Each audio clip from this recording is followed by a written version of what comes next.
po jako akawuwo. Akabenje kana akatirimbudde omuntu omu n'abalala okuddusibwa mu ddwaliro nga taasibewo taasulira ali ku mimwa gy'abaddukirize kagudde ekikorongo ku luguudo oluve Kasese okudde Ishaka motoka ekika kya trailer namba ZD 9712 bweremeredde omugoba waayo okukakana ng'eyambalidde Benzi namba KBM 452B.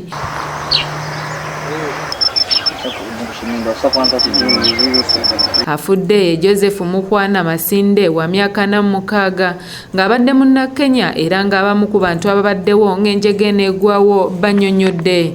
Motoka yazze ku sipiidi nnene neremerera okuweta era n'oboba oli pilot afaanana atya ku sipiidi gye yabaddeko nga tosobola kuweta sooka okuyitira mu paaka driver n'afiirawo. Dani Kaija nga mutuuze w'ekikorongo agamba nti ekifo awagudde akabenje kano katikattiro kennyini olw'akaserengeta ak'amaanyi so nga n'ekkoona eririwo lisumbuwa nnyo abagoba b'ebidduka. Chairman na most stakeholders Chairman 5 araganiirewo n'abayunura aba ne bagiringukula ne bongezayo nk'oluguudo nka 1 kilomita kugirinkulya motoka yalemerirwe break akiregumizamu nka 1 kilomita eraderokwe onka oruguto rwahwayo paka yine kwetera ekigwabo kwa tali Safe Stadium. Omwogezi wa poliisi mu Rwenzori East Tumusime Nelson ku lukomo lw'essimu akakasizza akabenje kano era ng'oluvannyuma lwa poliisi okusitaana okugyayo omulambo gye gubadde guwagamidde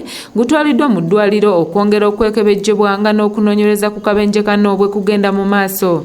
The driver by names Joseph Mukwana Masinde, a Kenyan by nationality, aged 46 years old, is believed to have died on spot.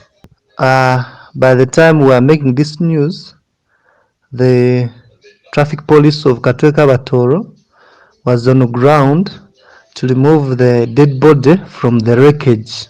Kyokka ku nsonga y'oluguudo luno Tumusiime agambye nti poliisi eri mu nteeseganya n'ekitongole ekivunaanyizibwa ku by'enguudo ekya Uganda National Road Authority okuteeka obubonero bw'oku nguudo mu kifo ekyo okulaba ng'abagoba b'ebidduka bataasibwa. And you are working with the Ministry of Works and UNRA to see that they can put up big billboards notifying the drivers of how dangerous the junction is. Robert Kule yakusakidde eggulire lino ku lwa ABS Television. Tusaba gavumenti etuyambe etuterewo ettaka wano etekewo omusenyi si ttaka lino eririmu malamu erimu amayinja agenza okuleeta obulabe ku bantu etekewo omusenyi mungi gugende mpaka eri